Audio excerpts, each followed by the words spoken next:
Boy, I have a lot of fond memories about Larry. A lot of things that we did in the band, but so many things we did outside the band. You know, I'd have to say I felt I was close with every guy in the band.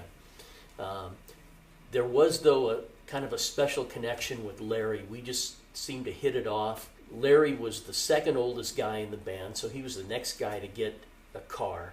And Larry had his 57 Chevy, his blue 57 Chevy, that he used to take really good care of. Before you can drive, before you know anybody that can drive, you're kind of confined to your house, or if you take a bus somewhere, or where your parents drop you off at. But this was this freedom that him and I could go anywhere. And we would, you know, a lot of the times we'd go to girls' houses that we had met, and just all over. We'd go see different guys in the band, and then later in the day we would have practice, and then we would you know, go to gigs together and stuff. You know, going to gigs, we always went as a whole group, but there was just something special, I guess, that I had with Larry. He would come over to my house, spend the night. A lot of times I'd go over to his house, spend the night over there. And Larry was actually working at the Winchester Mystery House. And I thought how cool that was. Well, he got me a job there. So we were together all the time. We would go there in the same days and work the same shift. We'd give tours, come out of that, and then go play places or go to band practice.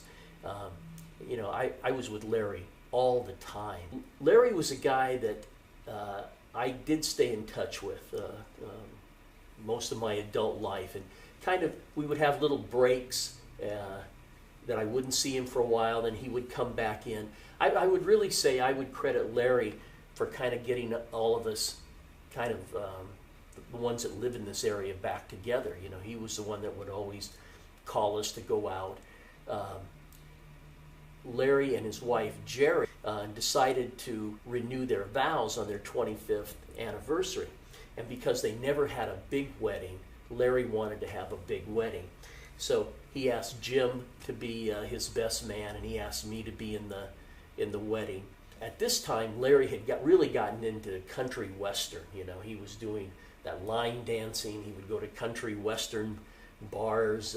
The wedding he had was a western wedding, and we all had to wear these like western tuxedos, and we had the little bolo ties or little ties that went out like that. Larry made us get cowboy boots. He made us wear a cowboy hat that was so foreign to Jim and I, you know. But they had a band that played. They ended up doing Mustang Sally, and they had Jim come out and sing, and Larry and I, we couldn't resist. We came out and did a little background singing, but did some steps, some old Nitecaps steps, and man, it just clicked. It was like we never forgot how to do it. Jim was doing steps, so his wedding was a really fond memory. I will say that I did not have a really close relationship with Larry during the time I was in the band.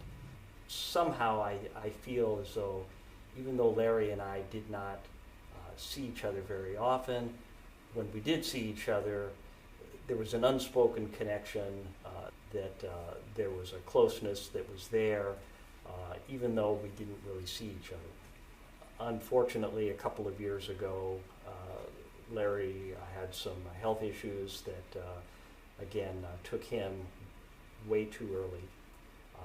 But I'm very, very, very happy that I was able to be here during that time, visit Larry during his last days, so to speak, and again, just very grateful that I was around at that time, and be involved in that very sad part of his life.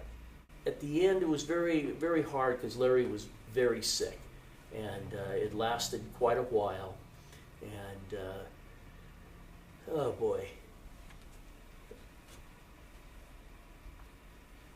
that was just a very hard time. But always have fond memories. I just love Larry. Lumpy. That was kind of his nickname, Lumpy.